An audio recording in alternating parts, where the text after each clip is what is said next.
হাজির হয়ে গেছে। এবার সবাই ভাবছে যদি বাচ্চাটাকে দুধ পান করিয়ে কান্না বন্ধ করে দিতে পারে, আমার সারা জীবনের জন্য বাদশার কাছে চাকরি হয়ে গেল। সুবহানাল্লাহ। এবার বাচ্চা নিয়ে সবাই চেষ্টা চালায়। আল্লাহর তরফ থেকে আল্লাহ যেন অর্ডার করে দিয়েছেন, হে বান্দা, হে নবী, শুনুন ভালো করে, ওয়া হারামনা আলাইহিল মারাযিআ মিন ক্বাবল, আমি আল্লাহ তোমার সমস্ত রকমের দাইমার স্তনকে হারাম করে দিয়েছি। তুই কোন দাইমার স্তনে মুখ দিবি না, কারো দুধ তুই পান করবি না। সবাই নিচ্ছে, কান্না বন্ধ হয় না, স্তনে মুখ দেয় না। যদি আপনারা এখনো পরীক্ষা করতে চান, মায়েরা আমার ছোট ছোট বাচ্চারা নিয়ে আছে, সেই বাচ্চারা এখনো যে বাচ্চাদের 1.5-2 মাস, 2.5 মাস, 3 মাস বয়স হয়েছে, ওই মার কোল ছেড়ে গেলে অন্য একটা বোনের কোলে দিয়ে দিন, আর আধা ঘন্টা রাখতে বলেন, আমার মনে হয় পারবে না। দেখবেন যখনই মুখের দিকে তাকাবে, ওই কোলে যাবে, ওই 1-2 মাসের বাচ্চাটা বুঝে নেবে এটা আমার সেই অরিজিনাল কোল নয়, আমি ডুপ্লিকেট কোলে বসে আছি। মুখের দিকে তাকিয়ে কাঁদতে লাগবে। ভাইরা আমার, এবার সেই বাচ্চা কোন দাইমার জন্য স্তনে মুখ দিল না, সব হয়রান হয়ে গেল। এবার সেই মুখ দেখতে দেখতে দেখতে দেখতে কিনারায় যাচ্ছিল, শেষ সব দৃশ্যগুলো দেখলো। কাছে গিয়ে বলে, বাদশাহ নামদার, আমি আপনার কাছে একটা পরামর্শ দিতে চাই। অনেকগুলো দাইমাকে ডাকলেন, বাচ্চার আপনার কান্না বন্ধ হলো না। আমাদের দেশে এমন একজন দাইমা আছে, যদি আপনি তারে নিয়ে আসেন, আপনার বাচ্চার কান্না বন্ধ হয়ে যাবে, আপনার বাচ্চা সে দাইমার দুধ পান করবে। এমন তিনি একজন দাইমা। যখন এই খবর পেল, ফেরাউন অর্ডার দিল, যাও তাড়াতাড়ি করে সেই দাইমাকে ছেলের কাছে হাজির করো। আচ্ছা বলে, সেটা অরিজিনাল দাইমা না নকল? আল্লাহু আকবার। আল্লাহর কোরআন আমি শর্টে বুঝাবার জন্য চলে আসলাম, আয়াতগুলো পড়লাম না, প্রত্যেকটারে আয়াত আছে। আমি আপনাদের অনেক কিছু আজকে কথা বলবো তার জন্য। এবার যখনই ঘরে এসে পৌঁছালো, ফেরাউন বলছে, দেরি করো না, তাড়াতাড়ি করে নিয়ে এসো। ঘরে ঢুকে বাচ্চাটা কোলে দিল, সঙ্গে সঙ্গে বাচ্চার কান্নার আওয়াজ করতে শুরু করেছে। হাইরে মা জননী, যখন এই বাচ্চাকে নিয়ে স্তনে বুক দিয়ে দিল, সঙ্গে সঙ্গে দুধ পান করে বাচ্চার কান্না বন্ধ হয়ে গেছে। এর নাম হলো জনম দুঃখিনী মা। তো ভাই, হে যুবক, আমি আপনাদের কাছে এই পয়েন্টটাকে আজকে কেন নিলাম, এই পয়েন্টটাকে কেন বলার জন্য আজকে তৈরি হলাম, আপনারা খুব ভালো করে শুনবেন। আমি ছোট ছোট করে 2-4টা উদাহরণ দিচ্ছি। একটা সহিহ বুখারীর হাদিস শোনাচ্ছি, 5661 নম্বর হাদিস। এই হাদিসটাকে আপনাদের জন্য যথেষ্ট শোনা দরকার, আমাদের জন্য শোনা দরকার।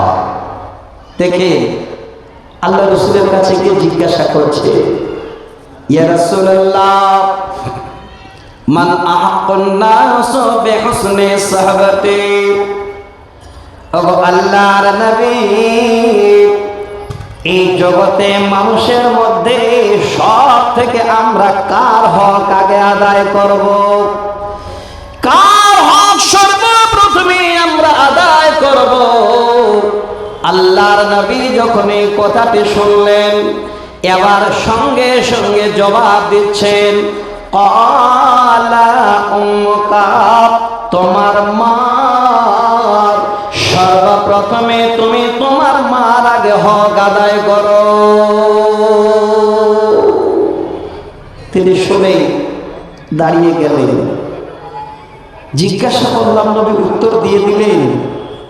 আবার কিছুক্ষণ বাদে নবীকে বলেন, নবী গো, ক্বালা মান, তারপরে কার?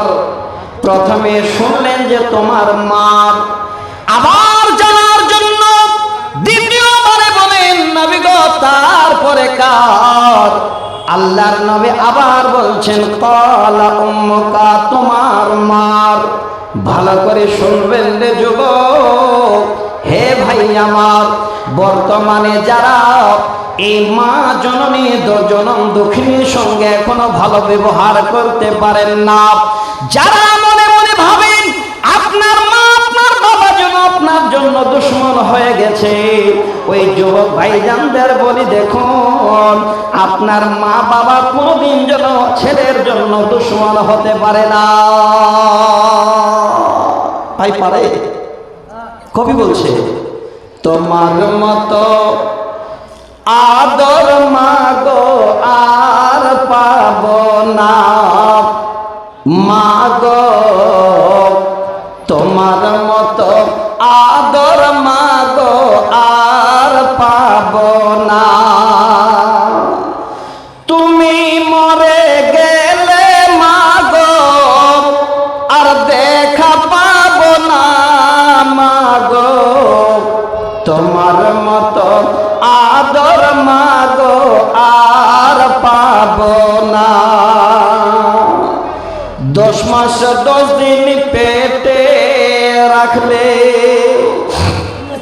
আরো কত কষ্ট পেলে, আরো পোহাইলে মাগো প্রসব যন্ত্রণা, মাগো তোমার মতো আদর মাগো আর পাব না।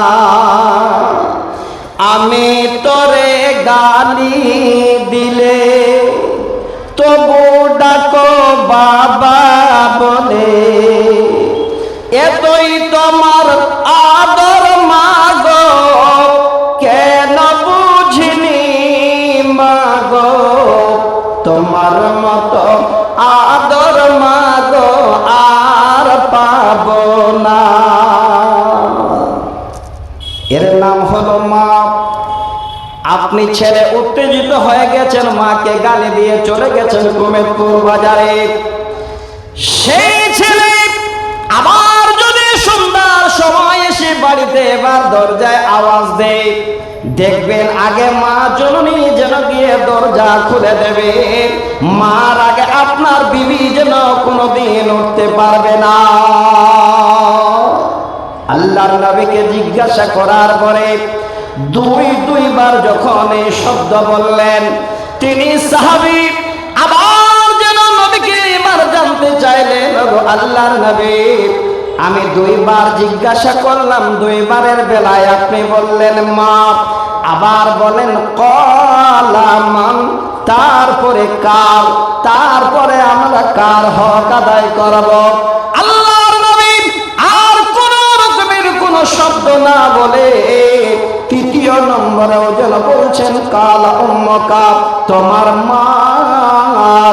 1 নয় 2 নয়, এবার 3 বার নবীজি বললেন তোমার মার হক আদায় করো। 4র্থ নম্বরে বলছেন তোমার বাবা, অর্থাৎ 3 বার আগে নবীজি মার কথা বললে। এই মার কথা 3 বার কেন বললেন? অনেক উদাহরণ, অনেক হাদিস আছে আপনাদের কাছে, আমি অতগুলো আলোচনা করতে পারবো না, সময় খুবই শর্ট, সময়টাকে বাঁচিয়ে কাজ করতে হবে। এই আল্লাহর কোরআনের আয়াত পড়েছি, সে আয়াতটাকে আপনাদের সামনে তুলে দিতে হবে। এই মা জননী আমাদের কাছে এত প্রিয় কেন? আল্লাহ রাসূল মার কথাটা এত সুন্দর করে 3 বার বললেন কেন? হে যুবক বন্ধু, একটু ভালো করে শুনবেন। আপনারা শুনেছেন অনেক আলেম ওলামাদের মুখে, মা বাবা যদি বদদোয়া দিয়ে দেয়, বিজলির থেকে আগে আল্লাহর কাছে কবুল হয়। কথাটা বিশ্বাস হয় না? হয় না? আপনাদের বলুন। হয়তো, কারণ আমি বুখারীর হাদিস আপনাদের তুলে দেবো ইনশাআল্লাহ।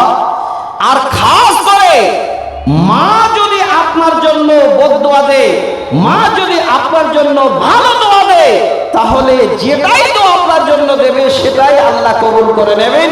যদি বলে আল্লাহ ছেলেকে আমার আগামী দিনে আল্লাহ এলাকার মধ্যে তুমি একজন সম্মানী ব্যক্তি বানিয়ে রাখিও, জেনে রাখেন আপনি একদিন না একদিন সম্মানী হয়ে যাবেন, এর মধ্যে কোনো সন্দেহ নেই। আমি একটা একদম আপনাদের কাছে নতুন ঘটনা শোনাচ্ছে।